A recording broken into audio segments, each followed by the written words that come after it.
Here's Prescott. Over the middle, fire, caught, CeeDee Lamb, touchdown, Dallas.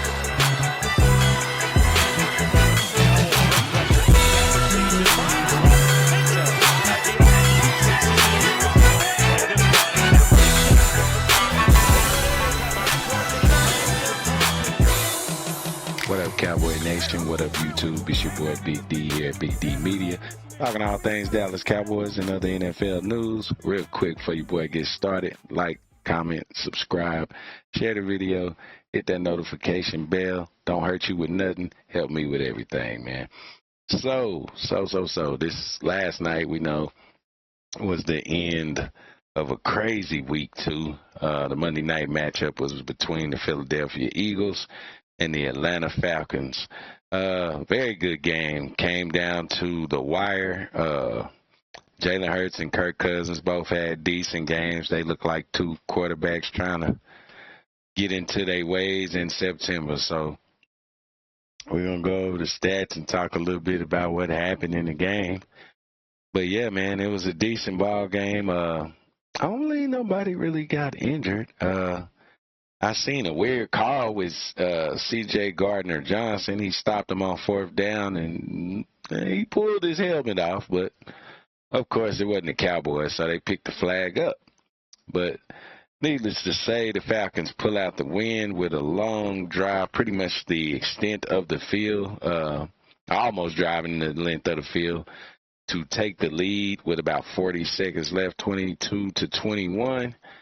Eagles had a timeout. They were driving. Jalen Hurts tried to hit Devontae Smith on a corner route, overthrew him. Simmons come through, interception, ball game. So not the way I know the Eagles fans wanted it to end, but unless you guys are 1-1, along with us Cowboys, but tied for second in the division. I cannot believe the Commanders are leading the division, and I'm pretty sure they can't either. But it won't take too long to take that lead spot for us or the Eagles, because neither one of them, that team can't compare to neither one of our teams right now. So, Eagles fans, I won't be too hard on you, because like I attest our loss to, is still September football. We still essentially, as starters in the NFL, quarterbacks, most of the starting quarterbacks are still in their preseason, man. They still shaking off the rust themselves. I know you say, well, they've been in camp and they've been doing this. They throw every day. Well, you know, they don't throw with 300-pound men beaming down on them every day ready to kill them. So let's take a look at these stats and see what happened in the game. All right. The Atlanta Falcons ran a total of 58 plays for 385 yards. Yards per play, 6.6. Passing, Kirk Cousins went for 20 for 29 for 233 yards, a 7.8 average. He was sacked one time. Bijan Robinson and the rest of the boys, 28 rushing attempts, 152 yards, 5.4 yards a carry. Red zone, they were 1 of 3 penalties for 40 yards, no turnovers. And time of possession, 24 minutes. Philadelphia Eagles ran a total of 68 plays for 365 yards, 5.4 yards a play, 179 passing yards for Jalen Hurts. He was 23 for 30 with a 5.8 yard average. Dinkin and Duncan. He had one pick. He was sacked once for a loss of 4 yards. Saquon and the rest of the Russian crew, 37 attempts on the ground, 186 yards, 5.0 yard average, and 2 for 5 in the red zone. 9 penalties for 53 yards. Jeez, that's a lot of penalties, and 1 turnover. Time possession, 35 minutes. Standouts of the game were, for the Falcons, Kirk Cousins, 241 yards, 2 TDs. Bijan Robinson, 14 carries, 97 yards. And Mooney, 3 receptions for 88 yards in the TD. Standouts for the Eagles, of course, Jalen Hurts, 23 for 30, 183 yards, 1 TD, 1 interception. Mr. Saquon Barkley, 22 carries, 95 yards in the TD. And Devontae Smith, 7 receptions, 76 yards, 1 TD. So it was a pretty even game, I have to say, out of the quarterbacks. Kirk Cousins, he won the battle. I mean, looked like Jalen was doing a lot of dinking and dunking all night. I mean, 30 pass attempts, and you get 183 yards out of it. Either y'all's defense, either their defense was good, or Kellen Moore wasn't drawing it up like we thought. But like I say, I give y'all some grace. It's September, and y'all was missing Mr. A.J. Brown. So, no, that's one of my favorite receivers. So I can understand the loss. But nevertheless, man, y'all gonna have to chill before y'all start talking, Eagle fans.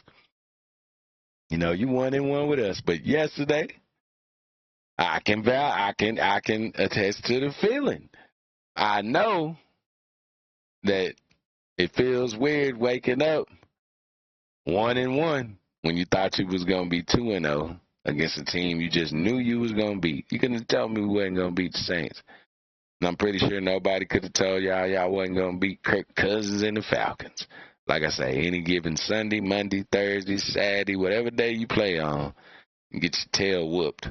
Or a team will come out and play good enough to beat you, even though they're not supposed to. But I'm not going to say the Falcons ain't supposed to beat the Eagles. The Falcons are a very talented team offensively. You got Kyle Pitts, Bijan Robinson, Kirk Cousins is good, man. Drake London, like they got some good receivers over there. And that Mooney guy looked pretty good. He's fast. You know what I'm saying? So, it looked like y'all got some work to do. You know, it looked like y'all need to work on that defense because it's still, y'all's passing defense is still bad. I don't think Slay got it no more, man. Not for the one-on-one coverage. He's still a decent corner. I'm not hating on the Eagles. He's still a decent corner, but I don't know, man. Y'all secondary just ain't it for me. Blankenship, C.J. Gardner, you know what I'm saying? Like that on C.J. Gardner, he do a lot of talking, but I don't never see him make a lot of plays. The 4th down play was cool last night. I give him that. But other than that, I just don't hear his name a lot for as much as he be talking, I guess. You know what I mean? Because, I mean, he the reason Debo came and he was doing all that talking, and he wasn't even on y'all team. And Debo came up there and handled you boys. You know, so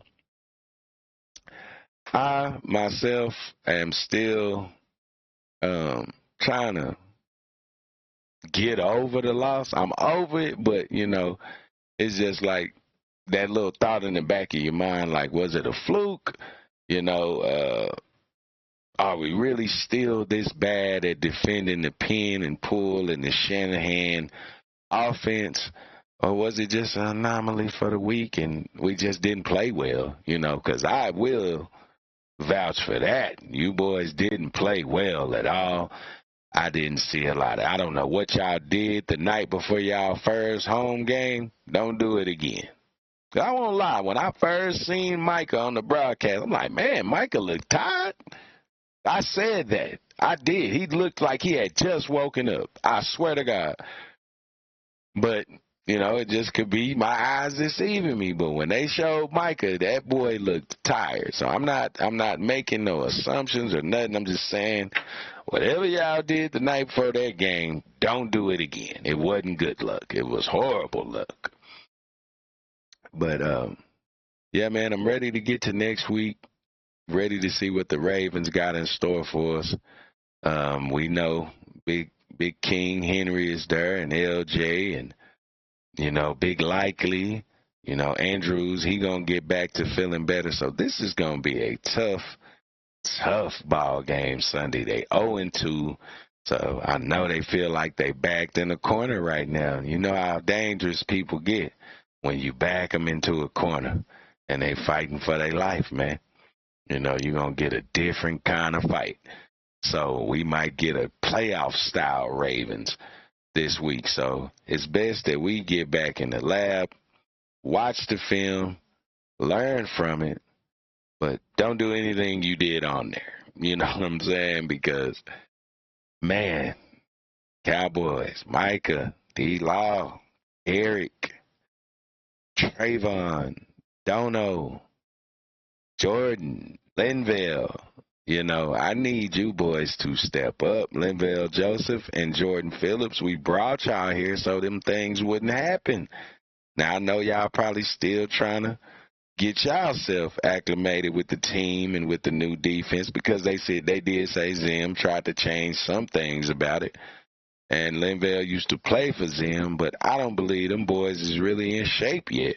You know what I mean? Like, we got them late in the season. They probably been working out, but it probably wasn't no camp-style workout. It probably, Linville probably didn't even know if he was going to get picked up again. You know what I mean? So it's just things like that we need to improve on in the middle. I think if our D-line improve, we'll see better play than we seen Sunday. Because as you can see, if you keep Eric Kendricks clean, he gon' know where he's supposed to be.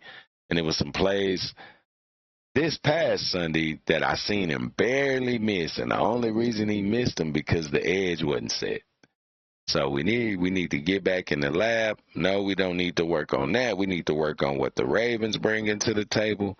But at the same time, every week we need to be improving on just our fundamentals and our keys on this defense. You know, that was the first time that we've seen that offense in this new Zim defense.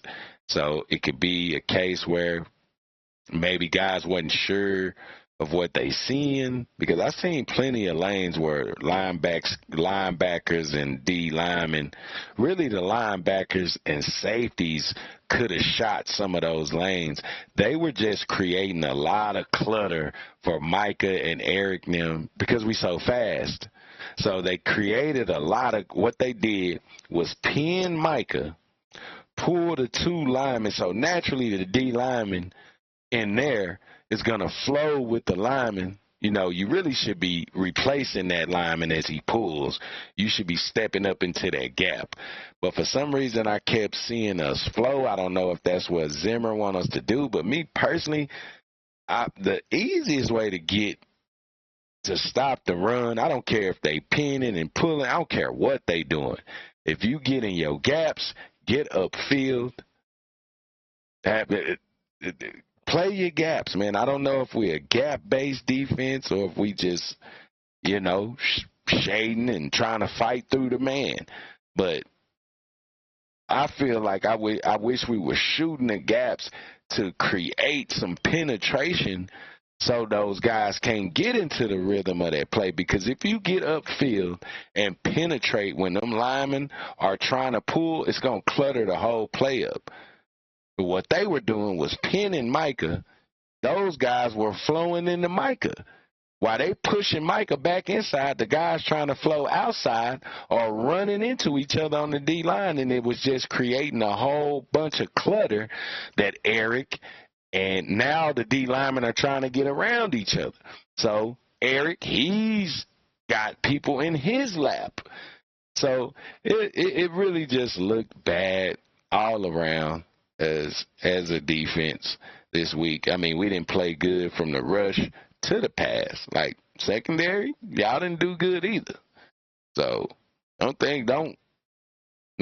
y'all act like y'all never seen the offense before either. But the hardest part about the offense, the physical part, is the run game and how they get their linemen moving to the second and third level.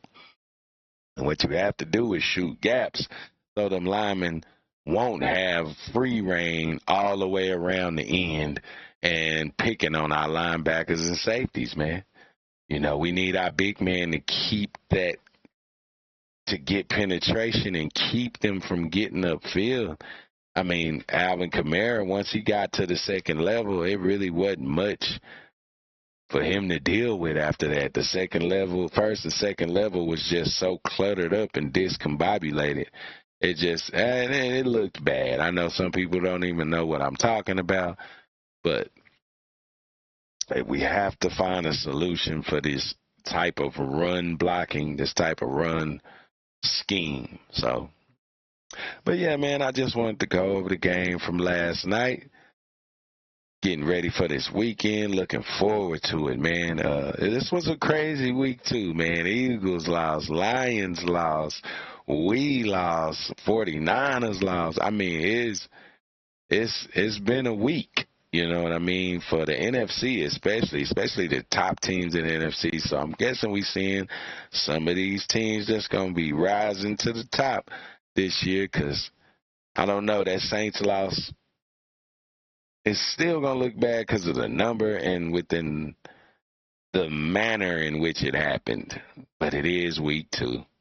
You feel what I'm saying? So we'll take it. We'll take it. But we will grow from it, I believe. I got faith in my guys. But, man, remember, like the video, share the video, tell your friend about the channel, man. We trying to grow over here, dog. I'm trying to be out there with Vach and Mark Holmes and Jay Tuck. I'm trying to get out there with them fellas. I got some good info for y'all too, man. You know what I'm saying? So like, comment, subscribe, man. I appreciate